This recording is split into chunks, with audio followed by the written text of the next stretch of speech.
உங்கள் தந்தி1 தொலைக்காட்சியில் தினமும் ஒரு சர்ப்ரைஸ் மாலை 6 முதல் 7 மணி வரை காணத் தவறாதீர்கள்.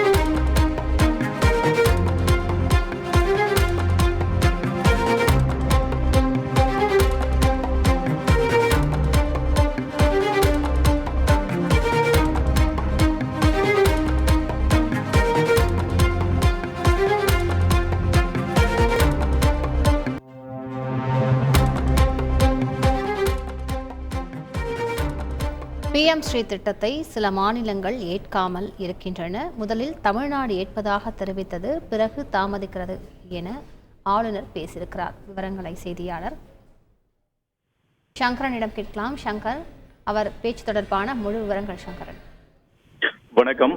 முன்னாள் குடியரசுத் தலைவர் சர்வப்பள்ளி ராதாகிருஷ்ணன் பிறந்த தினமான இன்று ஆசிரியர் தினமாக நாடு முழுவதும் கொண்டாடப்பட்டு வருகிறது.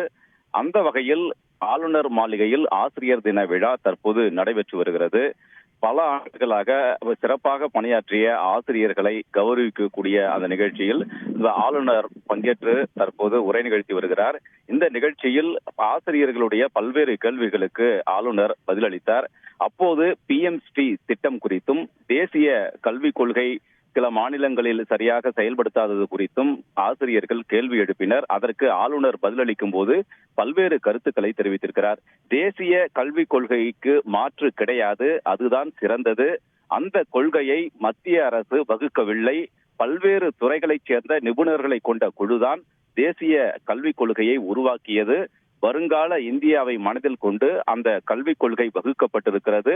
அதனை பல்வேறு மாநிலங்கள் சிறப்பாக செயல்படுத்தி வருகின்றன. சில மாநிலங்கள் மெல்ல மெல்ல அத்திட்டத்தை எல்லாம் செயல்படுத்தி வருகின்றன என்று ஆளுநர் தெரிவித்தார். எப்படி மாத்திரைகளுடைய பெயர்கள் சிறிய அளவில் வெவ்வேறாக இருந்தாலும் கூட அதனுடைய செயல்பாடுகள் ஒன்றாக இருக்கிறதோ அதுபோன்று தேசிய கல்விக் கொள்கையில் இடம்பெற்றிருக்கக்கூடிய பல திட்டங்களின் பெயர்களை மாற்றி சில மாநிலங்கள் அவற்றை செயல்படுத்தி வருகின்றன என்றும் ஆளுநர் தெரிவித்தார். தமிழகத்தில் ஏற்கனவே எண்ணும் எழுத்தும் திட்டம், இல்லம் தேடி கல்வி திட்டம் போன்றவை தேசிய கல்விக் கொள்கையில் இடம்பெற்றவை என்பது குறிப்பிடத்தக்கது. பெயர்கள் மாற்றி தமிழகத்தில் அமல்படுத்தப்படுகின்றன என்று ஏற்கனவே விமர்சனங்கள் எல்லாம் முன்வைக்கப்பட்டிருக்கின்றன. மேலும் PM ஸ்ரீ திட்டம் தொடர்பாக பேசிய ஆளுநர், PM ஸ்ரீ திட்டம் என்பது மிக சிறப்பான திட்டம். கற்றல் கற்பித்தலில் புதிய தொழில்நுட்பங்களை எல்லாம் புகுத்தி அதே போன்று பள்ளிகளில் அடிப்படை வசதிகளை மேம்படுத்துவது என்று பல்வேறு சிறப்புகளை அத்திட்டம் கொண்டிருக்கிறது. இத்திட்டத்தை பல்வேறு மாநிலங்கள் ஏற்றுக்கொண்டிருக்கின்றன. அந்த மாநிலங்களுக்கெல்லாம் நிதியும் வழங்கப்பட்டிருக்கிறது. தமிழக அரசும் கூட முதலில் PM ஸ்ரீ திட்டத்தை ஏற்பதாக ஒப்புக்கொண்டது. ஆனால் தற்போது மறுக்கிறது என்று ஆளுநர் பரபரப்பாக அந்த கருத்துக்களை எல்லாம் தெரிவித்தார். எனவே ஒரு நாள் இத்திட்டத்தையும் அனைத்து மாநிலங்களும் ஏற்றுக்கொள்ளக்கூடிய ஒரு சூழல் உருவாகும் என்றும் ஆளுநர் தெரிவித்தார்.